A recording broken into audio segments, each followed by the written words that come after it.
વહુને સલાહ આપતા પહેલા આ સાંભળી લેજો. ઘણા ઘરમાં આવું જ થતું હોય છે. જે સૌથી વધારે સહન કરે છે એ જ સૌથી ખોટી સમજાઈ જાય છે. જે શાંત રહે છે એને લોકો નબળી માને છે. અને જે દિલથી ભક્તિ કરે છે એની ભક્તિ દુનિયાને દેખાતી નથી. શું તમે ક્યારેય એવું અનુભવ્યું છે કે પોતાના લોકો વચ્ચે રહીને પણ મન એકલું પડી જાય? જીવનમાં બધું હોવા છતાં અંદરથી ખાલીપો લાગે? આ બે એવી સ્ત્રીઓની કથા છે. એક દીકરી જેના સપનાઓને નસીબ વારંવાર તોડી નાખતું હતું, અને એક એવી વહુ જેને ઘરેથી બહાર જવા પણ ના મળ્યું. છતાં ભગવાને આખા સમાજ સામે એની સાચી ભક્તિ સાબિત કરી. ક્યારેક માણસની મહેનત સામે પણ સમય જીતી જાય છે, પણ ભગવાન શાંત માણસનો અન્યાય લાંબો સમય સુધી સહન કરતા નથી. આ કથા સાંભળ્યા પછી કદાચ તમને પણ લાગશે કે આજે તમે જે દુઃખ સહન કરી રહ્યા છો કદાચ એ વ્યર્થ નથી. પુરુષોત્તમ માસની વાર્તા. સાસુને વહુ હતા. એવામાં પુરુષોત્તમ માસ આવ્યો. સાસુએ કહ્યું, વહુ, કાલથી હું નદીએ નાહવા જઈશ અને બધું ઘરકામ તારે કરવાનું. બરાબર ધ્યાન રાખજે. વહુને પુરુષોત્તમ માસ નાહવાની ઈચ્છા હતી. તે બોલી, બાઈજી, હું નદીએ નાહવા આવીશ. બેસ, મોટી ભક્તાણી ના થઈ હોય તો. તું આવીશ તો પછી ઘરકામ કોણ કરશે? તારે વળી પુરુષોત્તમ માસ શાનો? પુરુષોત્તમ માસ શરૂ થયો. સાસુ નદીએ નાહવા ગઈ. વહુ બિચારી ભગવાનનું સ્મરણ કરતી તાંબાકુંડીમાં પાણી લઈ નાહવા બેઠી. તે બોલી, ભગવાન, મન હોય ચંગા તો ઘરે બેઠા ગંગા. એ વાત સાચી હશે? જો એમ હોય તો હું પણ આ તાંબાકુંડીનું પાણી ગંગાજળ માનીને સ્નાન કરું છું. ત્યાં નદીએ નાહતા નાહતા સાસુના હાથથી વીંટી નીકળી ગઈ અને ઊંડા પાણીમાં ખોવાઈ. ઘણીવાર ખોડી, પણ એટલા બધા પાણીમાં ક્યાંથી જડે? સાસુ તો નિરાશ થઈને ઘરે આવી. અહીં વહુ સ્નાન કરતી હતી ત્યાં તો તેણે તાંબાકુંડીમાં સાસુની વીંટી જડી. તે સાવ મોંઘી ભળી હતી. તેને થયું કે સાસુજીના હાથથી નદીમાં નીકળી પડી હશે. સાસુ નહીને ઘરે આવ્યા એટલે વહુએ વીંટી આપીને કહ્યું કે મને તાંબાકુંડીમાંથી જડી. સારું થયું, લાવ, કહી સાસુએ વીંટી આંગળીએ ચડાવી દીધી.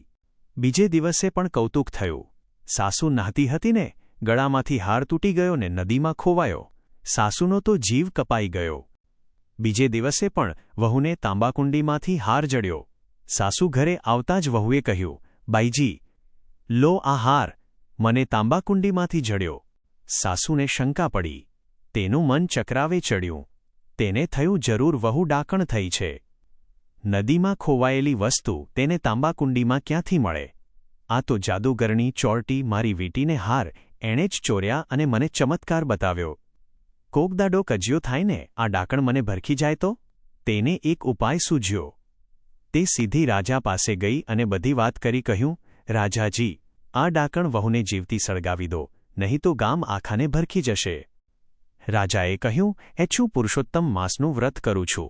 છેલ્લા દિવસે યજ્ઞ કરવાનો છે. તે પછી આનો ન્યાય કરીશ.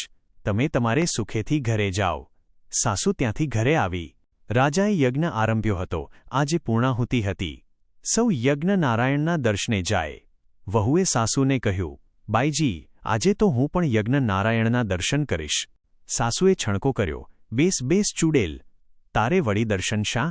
એમ કહી સાસુ તો યજ્ઞના દર્શન કરવા ગઈ. વહુનો જીવ ચાલ્યો ન રહ્યો. તે પણ ચોરી છુપીથી દર્શન કરવા આવી અને સાસુની પાછળવાડે ઊભી રહી. યજ્ઞમાં પૂર્ણાહુતિ આપતા જ ચતુર્ભુજધારી ભગવાન યજ્ઞનારાયણ પ્રગટ થયા અને સાસુ પાછળવાડે ઊભેલી વહુને આશીર્વાદ આપી દર્શન દીધા. ભગવાન બોલ્યા, રાજન, આ બાઈ મારી પરમ ભક્ત છે. તેના પુણ્યના લીધે જ મેં તને દર્શન દીધા છે. આખા મંડપમાં સૌને આશ્ચર્ય થયું. રાજાએ સાસુને ફિટકાર આપી તેની દુષ્ટ મનોવૃત્તિ સૌને કહી સંભળાવી. વહુને તો સૌ ફૂલોનો હાર ચડાવવા લાગ્યા. સાસુ તો મોં છુપાવીને નાઠી. રાજા પ્રસન્ન થયો અને વહુને અડધું રાજપાટ આપ્યું. શ્રદ્ધાના બળે વહુને ઘરે બેઠા ભગવાન પુરુષોત્તમ રાય મળ્યા. શ્રદ્ધા હોય તો ભલેને સાસુ નાહવા ઉઠે ને વહુ નાહવા ડૂબે. સૌને સરખું ફળ મળે. અધ્યાય 8. મેધાવતીનું કલ્પાંત. સૂત ઉવાચ. નારદઃ કથવાન્મંત્રમ પુનરેવ તપોધના. વિષ્ણુશ્રી કૃષ્ણ સંવાદે શ્રુત્વા સંતુષ્માનસ. 1. સૂતજી બોલ્યા, હે મહાતપસ્વીઓ, નારદજી શ્રી નારાયણના મુખે શ્રી વિષ્ણુ અને શ્રીકૃષ્ણ ભગવાન વચ્ચેનો સંવાદ સાંભળી રહ્યા હતા. નારદજીને પુરુષોત્તમ મહિમા સાંભળીને અતિ આનંદ થયો હતો. હવે આગળ શું થયું તે જાણવા તેમણે શ્રી નારાયણને પૂછ્યું, હે ભગવાન, અધિક માસને લઈ ગોલોકમાંથી વૈકુંઠમાં આવ્યા પછી શું બીના બની તે કહો. નારદજીની આતુરતા જોઈ શ્રી નારાયણ હર્ષ પામીને બોલ્યા, હે નારદજી, ગોલોકમાં શ્રીવિષ્ણુ અધિક માસને ઉત્તમ બિરુદ આપવા સાથે લઈ વૈકુંઠમાં આવ્યા અને અધિક માસને પોતાની સાથે જ રાખ્યો. હવે અધિક માસ પુરુષોત્તમ માસ તરીકે ઓળખાવા લાગ્યો. તેથી તેના માન વધી ગયા, મહત્તા વધી ગઈ અને સૌ કોઈ તેના પ્રત્યે ચાહના રાખવા લાગ્યા. આથી અધિક માસ આનંદિત બની ગયો હતો. કામ્યક વનમાં શ્રીકૃષ્ણ ભગવાન પાંડવોને પુરુષોત્તમ વ્રતનો મહિમા સંભળાવી રહ્યા હતા. તેમણે અર્જુનને કહ્યું, હે અર્જુન, તને વનમાં આવ્યા પછી વ્રત નિયમો ભૂલી ગયા છો, તેમાં અધિક માસ પુરુષોત્તમ માસને તો તમે સાવ વિસારી જ ગયા છો. જો તમે પુરુષોત્તમ માસમાં પૂજન, સ્નાન, દાન વગેરે કર્યું હોત તો તમારે આટલું બધું દુઃખ ભોગવવું પડત નહીં. દુઃખનું બીજ પણ કારણ છે, તે કારણ પણ તમે દુઃખી કરવામાં કારણભૂત છે. અર્જુને પૂછ્યું, પ્રભુ સિવાય એ કારણ બીજી કાંઈ શકે? કૃપા કરી અમને તેનાથી વિદિત કરો. શ્રીકૃષ્ણ બોલ્યા, હે અર્જુન, એ માટે તમારી પત્ની દ્રૌપદીના પૂર્વજન્મનું વૃત્તાંત સાંભળવા જેવું છે. પૂર્વજન્મમાં દ્રૌપદી મેધાવતી નામના ઉત્તમ વિપ્રની પુત્રી હતી. તે ઘણી જ રૂપાળી હતી, પરંતુ માતાનું સુખ તેને ન મળ્યું. પિતાએ તેને લાડકોડમાં ઉછેરવા માંડી અને સમજણી થતાં વિદ્યાભ્યાસ કરાવવા માંડ્યો. આથી તે 12 વર્ષની વયમાં તે શાસ્ત્રો, સંગીત અને કલામાં પ્રવીણ બની ગઈ હતી. તેનું નામ મેધાવતી રાખ્યું હતું. એક દિવસ મેધાવતીએ તેની એક સખીપણીને તેના પુત્રને રમતી જોઈ. તેને પણ બાળક રમાડવાની, પુત્ર સુખની પ્રબળ ઈચ્છા થઈ આવી. હું શું કરું તો મને સુખ આપે તેવી સૌલક્ષણો વર મળે? પતિને મેળવવા હું શું વ્રત કરું? ક્યાં દેવને આરાધવું? કોની પૂજા કરું? મેધાવતીને આમ પરણાવવાના કોડ જાગ્યા હતા. તેના પિતા તેને યોગ્ય ઉંમરની જાણી તેને યોગ્ય સદ્ગુણી વરની શોધમાં ઠેર ઠેર ભટકતા હતા. જ્યાં કોઈ મૂર્તિયાની ભાળ મળે ત્યાં દોડી જતા હતા, પરંતુ એકેય વર તેમના ધ્યાનમાં ઉતરતો નહોતો. અંતે હતાશ થઈને તેઓ આશ્રમમાં પાછા ફર્યા. પુત્રીના સુખને ખાતર તેમણે નહોતો દિવસ જોયો કે નહોતી રાત જોઈ. ટાઢ તાપની પરવા કરી નહોતી. ભૂખ તરસ વેઠ્યા હતા. ટાઢ તડકામાં બહુ જ દોડધામ કરવાથી મેધાવી વિપ્રની કાયા કૃશ બની ગઈ હતી. આશ્રમમાં આવતા જ તેમને વિષમ જ્વર લાગુ પડ્યો અને બેભાનની જેમ પડ્યા રહ્યા. ખૂબ જખમાઈ આવવાથી તેમનાથી બોલાતું પણ નહોતું. આ સમયે તેમની પુત્રી મેધાવતી વનમાં કાષ્ઠ વીણવા ગઈ હતી. તેણે આશ્રમે આવીને જોયું તો પિતા અત્યંત અવસ્થામાં પડ્યા હતા. જ્વરથી શરીર ધૂંધણી રહ્યું હતું. વાચા બંધ પડી ગઈ હતી. પિતાની આવી દશા જોઈ મેધાવતી ગભરાઈને રડવા લાગી. રડતી રડતી તે પિતાના માથા પર પાણીના પોતા મૂકવા લાગી. જેથી થોડી વારે તેના પિતા ભાનમાં આવ્યા. તેમનાથી સ્પષ્ટ બોલી શકાતું નહોતું, એટલે ટુકડે ટુકડે થોડાક શબ્દો બોલ્યા. તે ઉપરથી ચતુર મેધાવતી સમજી ગઈ કે પિતાજી પોતાને માટે વર શોધવા નીકળ્યા હતા. તે કોઈ યોગ્ય વર ન મળવાથી નિરાશ થઈને આશ્રમે પાછા આવ્યા છે. વિપ્રને પોતાનો અંતકાળ નજીક દેખાતો હતો, તેથી તેમણે સંસારની માયામાંથી મન ઉઠાડીને પ્રભુ ધ્યાનમાં પરોવ્યું. વિપ્રે પ્રાણ છોડતાં જ ભગવાનના દૂતોએ વિપ્રના આત્માને પ્રભુના પરમધામમાં પહોંચાડ્યો. પિતાને મૃત્યુ પામેલા જોઈ તેનું હૈયું ભાંગી પડ્યું. તે પિતાના મૃતદેહને ખોળામાં લઈ ખૂબ જ આક્રંદ કરવા લાગી. તેની આંખમાંથી અશ્રુધારા વહી રહી હતી.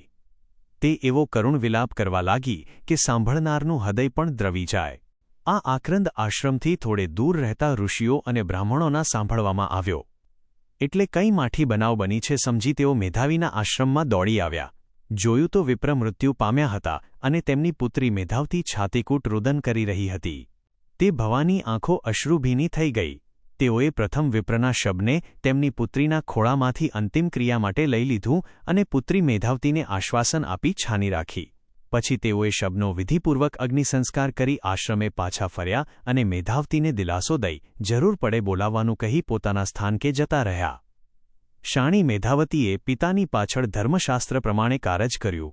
તે એકલી જ આશ્રમમાં રહી, પણ ગાયના મરવાથી વાછરડાની જેવી હાલત થાય તેવી તેની માતા પિતાના આશ્રય વગરની હાલત હતી. ધીમે ધીમે બધું દુઃખ વિસરાઈ પડ્યું, પણ તે દુર્બળ બની ગઈ હતી. ઇત્યેવ મુક્તવિધિ પ્રણિધાય ચિત્તમ પુત્રી નિવાસમ કરોત પૌવનેડસ્મિનું.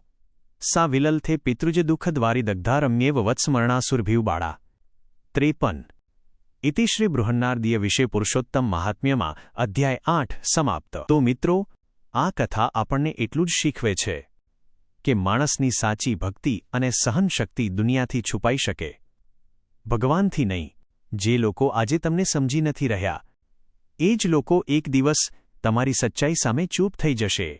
એટલે જીવનમાં દુઃખ આવે, અપમાન મળે, એકલતા લાગે, તોય હાર માનતા નહીં, કારણ કે સમય ભલે મોડો આવે પણ ભગવાનનો ન્યાય ક્યારેય ખોટો પડતો નથી।